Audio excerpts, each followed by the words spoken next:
오늘은 누가복음 12장 35절부터 48절까지 말씀입니다. 제목은 깨어 준비하고 있으라. 허리에 띠를 띠고 등불을 켜고 서 있으라. 너희는 마치 그 주인이 혼인집에서 돌아와 문을 두드리면 곧 열어주려고 기다리는 사람과 같이 되라. 주인이 와서 깨어있는 것을 보면 그 종들은 복이 있으리로다. 내가 진실로 너희에게 이르노니 주인이 띠를 띠고 그 종들을 자리에 앉히고 나와 수종들리라. 주인이 혹 2경에나 혹 3경에 이르러서도 종들이 그같이 하고 있는 것을 보면 그 종들은 복이 있으리로다. 너희도 아는 바니 집 주인이 만일 도둑이 어느 때에 이를 줄 알았더라면 그 집을 뚫지 못하게 하였으리라. 그러므로 너희도 준비하고 있으라. 생각하지 않은 때에 인자가 오리라 하시니라. 베드로가 여짜오되 주께서 이 비유를 우리에게 하심이니이까 모든 사람에게 하심이니이까? 주께서 이르시되 지혜 있고 진실한 청지기가 되어 주인에게 그 집 종들을 맡아 때를 따라 양식을 나누어 줄 자가 누구냐? 주인이 이를 때에 그 종이 그렇게 하는 것을 보면 그 종은 복이 있으리로다. 내가 참으로 너희에게 이르노니 주인이 그 모든 소유를 그에게 맡기리라.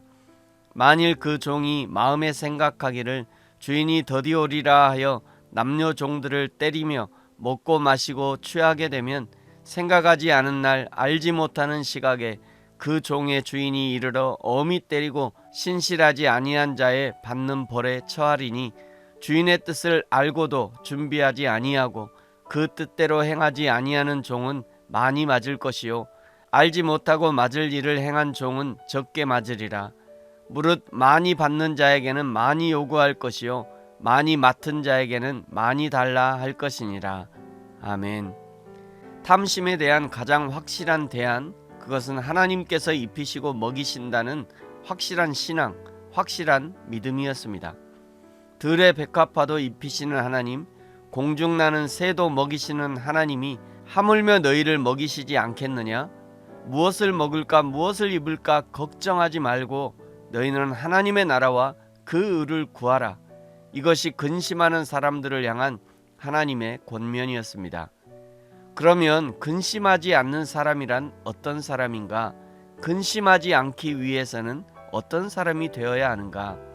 35절부터는 혼인집에서 돌아온 주인을 기다리는 종과 같이 하라고 말씀합니다. 주인이 언제 올지 모르지만 그러나 종으로서 성실하게 집을 지키고 있다가 주인이 오시면 문을 열어드리는 그런 종을 보면 주인이 이 종이라면 도둑이 들어도 뚫지 못할 것이라고 안심하게 될 것입니다. 41절부터는 이 비유의 말씀을 묻는 베드로에게 해석해 주시죠.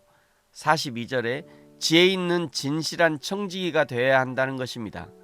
지혜 있고 진실한 청지기가 되어 주인에게 그 집 종들을 맡아 때를 따라 양식을 나눠줄 자가 누구냐? 너희들 중에 그 종이 있느냐? 만일 너희가 그 종이라면 이렇게 충성스럽게 일할 수 있겠느냐? 이 질문은 우리의 모든 삶의 영역에 적용해 볼 수 있을 것입니다. 내 가게에 찾아오는 손님들에게 최선으로 서비스할 수 있겠느냐? 내 집에 찾아오는 손님들에게 최선으로 대접할 수 있겠느냐? 우리 교회에 찾아오는 성도들에게 할 수 있는 최선으로 대접할 수 있겠느냐? 최선으로 할 수 있어야 그 종이 주인의 마음을 알고 실천하는 진실한 종이라는 것입니다. 그리하면 44절에 그 주인의 모든 소유를 그에게 맡기리라. 주인의 모든 소유를 맡긴다는 것이 핵심이 아니죠. 그 종이 진실한 청지기라는 것이 중요합니다. 그러면서 가장 중요한 말씀을 47절, 48절에 말씀합니다. 주인의 뜻을 알고도 준비하지 아니하고 그 뜻대로 행하지 아니한 종은 많이 맞을 것이요 알지 못하고 맞을 일을 행한 종은 적게 맞으리라. 무릇 많이 받는 자에게는 많이 요구할 것이요 많이 맡은 자에게는 많이 달라 할 것이니라. 이 부분에 대해서 야고보 사도도 비슷한 경고를 하셨습니다. 야고보서 3장 1절 내 형제들아 너희는 선생된 우리가 더 큰 심판을 받을 줄 알고 선생이 많이 되지 말라. 여기 더 큰 심판이라는 것이 헬라어로 메이존 크리마라는 단어인데 메이존에서 메가톤이라는 단어가 나옵니다. 메가톤이란 100만 톤의 TNT 폭탄이 터지는 힘을 나타냅니다. 선생된 자들이 잘못 가르치면 이렇게 큰 심판을 받는다는 것이죠. 그런데 선생들이 무엇을 어떻게 잘못 가르칠까? 야고보서 3장 1절 바로 위에, 그러니까 2장 26절에 그 힌트가 등장하는데요. 26절, 영혼 없는 몸이 죽은 것 같이 행함이 없는 믿음은 죽은 것이니라. 이것이 진짜 무서운 말씀이죠. 선생들이 자기도 행하지 않으면서 성도들에게 행함 없는 믿음을 가르친다는 것입니다. 선생된 자기는 헌신하지 않으면서 성도들에게 헌신을 강요한다는 것이죠. 선생된 자기는 충성하지 않으면서 성도들에게 충성을 가르치고 충성을 요구한다면 그런 자가 메가톤급 심판을 받는 것이고, 그런 종이 47절에 많이 맞게 된다는 것입니다. 사랑하는 성도 여러분, 오늘날 종은 목회자들만 종이 아니죠. 우리 모두가 하나님의 종으로 부름받았습니다. 어떤 사람은 가정을 섬기는 종으로, 어떤 사람은 직장을 섬기는 종으로, 어떤 사람은 더 높은 자리에서 더 많은 사람을 섬기는 종으로 부름받았습니다.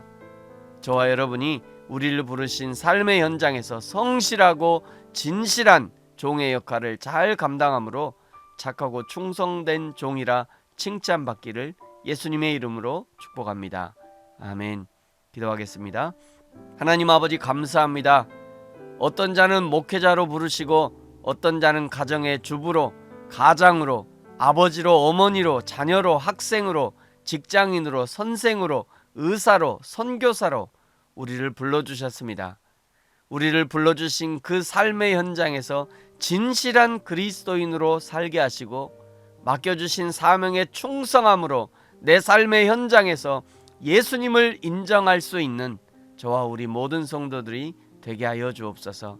나를 통하여 이 땅에 하나님의 나라가 이루어지게 하여 주옵소서. 감사합니다. 예수님의 이름으로 기도합니다. 아멘.